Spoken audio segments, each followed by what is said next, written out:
औज़ुबिल्लाहिमिनश्शैतानिर्रजीम बिस्मिल्लाहिर्रहमानिर्रहीम। शुरू करती हूँ अल्लाह के बाबरकत नाम से जो बड़ा मेहरबान और नहायत रहम फरमाने वाला है। लाखों करोड़ों दरूदो सलाम हो कमली वाले आका मोहम्मद मुस्तफ़ा सल्लल्लाहु अलैहि वसल्लम पर, जो ख़ातमुन नबिय्यीन हैं, जो ख़ातमुल मुरसलीन हैं, जिनके बाद ना कोई नबी है ना रसूल है। लाखों करोड़ों दरूदो सलाम हो अहले बैत पर। अस्सलामु अलैकुम वरहमतुल्लाहि वबरकातुहू। आप देख रहे हैं मेरा यूट्यूब चैनल मकाफ़ाते अमल। अल्लाह वालो, आज की वीडियो में हम 22 रजब के कुंडों की न्याज कैसे दिलाते हैं, पूरी डिटेल आपके साथ शेयर करूंगी।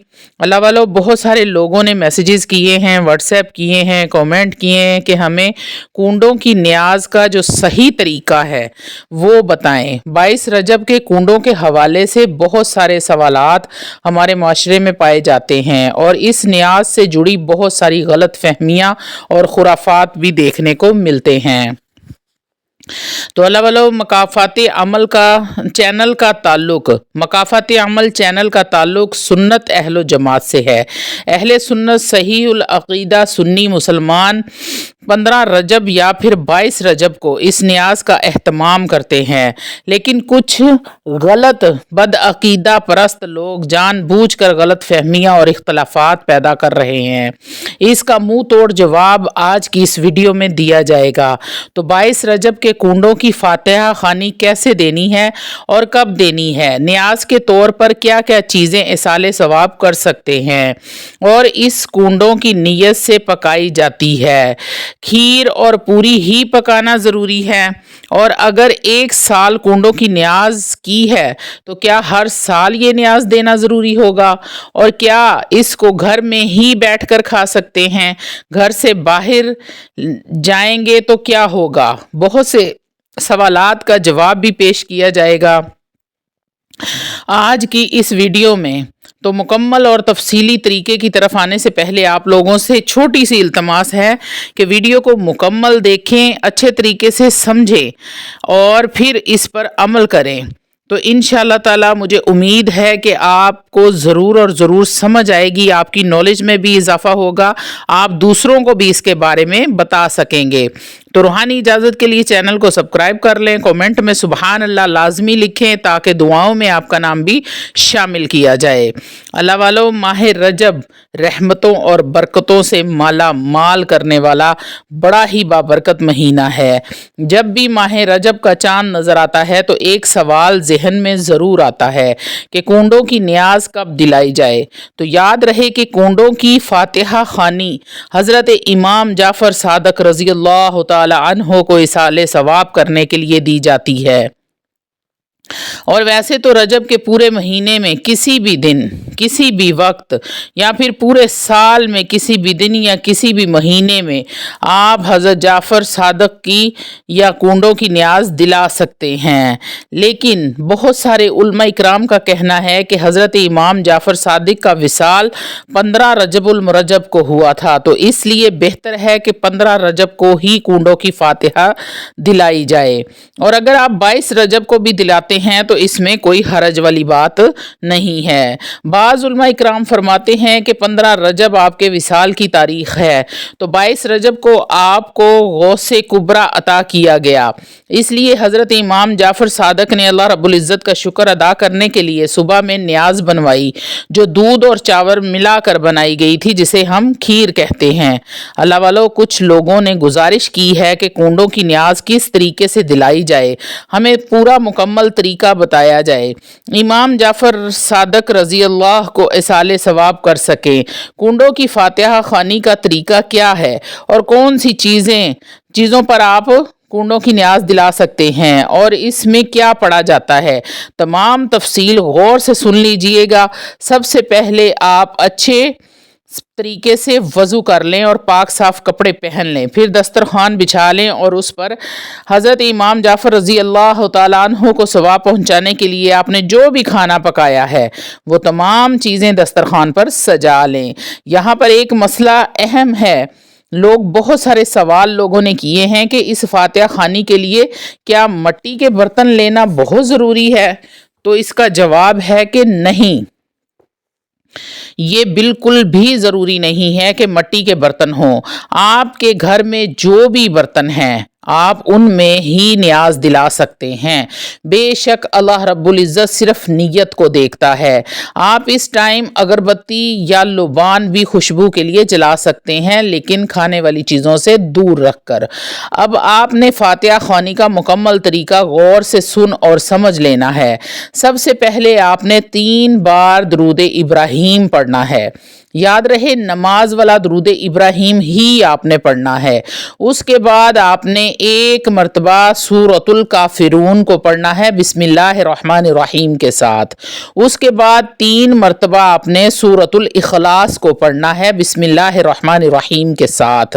اس کے بعد 1 مرتبہ آپ نے بسم اللہ الرحمن الرحیم کے ساتھ سورہ فلق کو پڑھنا ہے.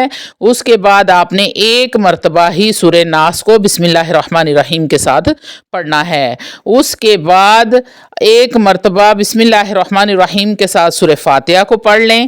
اس کے بعد بسم اللہ الرحمن الرحیم کے ساتھ الف لام میم ذالک الکتاب سے لے کر اولئک هم المفلحون تک پڑھیں. اس کے بعد بسم اللہ الرحمن الرحیم کے ساتھ یہ آیت خمسہ جو آپ سکرین پر دیکھ رہے ہیں اس کو بھی 1 مرتبہ پڑھ لیں. انشاءاللہ میں سکرین پہ ساری چیزیں آپ کے ساتھ شیئر کر دوں گی تاکہ آپ کو پڑھنے کے لیے آسانی ہو. اور پھر اس کے بعد آپ نے پڑھنا ہے ان اللہ و ملائکتہ یصلون علی النبی یا ایہا الذین آمنوا صلوا علیہ تسلیما. اس کے بعد آپ نے 3 مرتبہ درود ابراہیم پڑھنا ہے. دوبارہ سے آپ نے 3 مرتبہ درود ابراہیم پڑھنا ہے. آخر میں ایک بار یہ پڑھ لینا ہے سبحان ربک رب العزت عما یصفون والسلام علی المرسلین والحمد للہ رب العالمین. اس طرح یہ فاتحہ خوانی مکمل ہو چکی. اب اس کا احصال ثواب کیسے کرنا ہے وہ طریقہ بھی آپ سن لیں دھیان سے. آپ نے اپنے ہاتھوں کو اٹھا کے کہنا ہے یا رب العالمین، یا میرے پروردگار، میں نے تیرے بارگاہی الہی میں قرآن پاک کی تلاوت کی، درود پاک پڑھا. یا اللہ یہ پڑھنے میں کوئی غلطی ہو گئی ہے، کوئی زبر کی، کوئی زیر کی، کوئی پیش کی غلطی ہوئی ہے تو مجھے معاف فرمانا. اور جو کچھ بھی میں نے پڑھا ہے اور جو یہ تبرک ہے اس کا ثواب سب سے پہلے ہمارے آقا دو جہان سرور کائنات محمد مصطفیٰ صلی اللہ علیہ وآلہ وسلم کی مقدس بارگاہ میں تحفۃً ہدیۃً پیش کرتی ہوں. مولا تو اسے قبول و منظور فرما. حضرت آدم علیہ السلام سے لے کر حضرت عیسیٰ علیہ السلام تک کم و بیش 1,24,000 انبیاء اکرام کی بارگاہ میں تبرک پیش کرتی ہوں. اے پاک پروردگار اسے قبول فرما. پنجتن پاک اہل بیت حضور اکرم صلی اللہ علیہ وسلم کی ازواج مطہرات، صحابہ اکرام، شہیدان کربلا، تابعین تبع تابعین، 12 امام، سرور غوث پاک اور تمام اولیاء اکرام اور تمام بزرگان دین اور متقی صالحین اور مؤمنین کی ارواح مقدسہ کو پیش کرتی ہوں.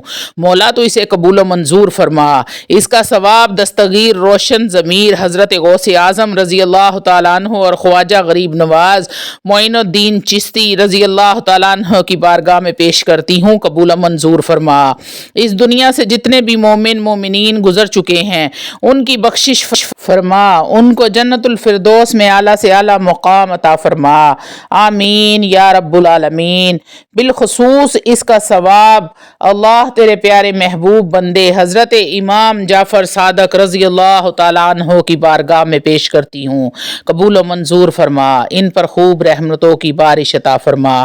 ان کے درجات کو بلند سے بلند تر فرما اور ان کے وسیلے سے ہمارے گناہوں کو معاف فرما، ہمارے رزق میں کشادگی عطا فرما. آمین اللہم رب العالمین. یہ ہوا 22 رجب کے کنڈوں کا مکمل طریقہ. اس کے بعد آپ تمام گھر والے اور تمام حاضرین اس تبرک کو مل کر کھا سکتے ہیں. اس کو گھر میں اور گھر کے باہر بھی کھا سکتے ہیں. آپ اس کو چاہیں تو گاؤں میں دیہات میں بھی لے جا کر کھا سکتے ہیں، اس میں کوئی حرج والی بات نہیں ہے. تو اللہ والو آپ کی भरपूर फरमाइश पे मैंने आपको पूरा तरीका समझा दिया है। अब जिसने कुंडों की न्याज दिलानी है वो इस तरीके से दिला सकता है। और दुआ में जब आप हाथ उठाएं तो उस दुआ में मुझे भी याद कीजिएगा, मेरे लिए भी दुआ कीजिएगा कि अल्लाह रब्बुल इज़्ज़त मुझे भी कामयाबी और कामरानी अता फरमाए, ताकि मैं आप लोगों के लिए इसी तरह से अच्छी अच्छी वीडियोस बनाकर आपको तमाम दीन दुनिया के मामलात से आगाह करती रहूं।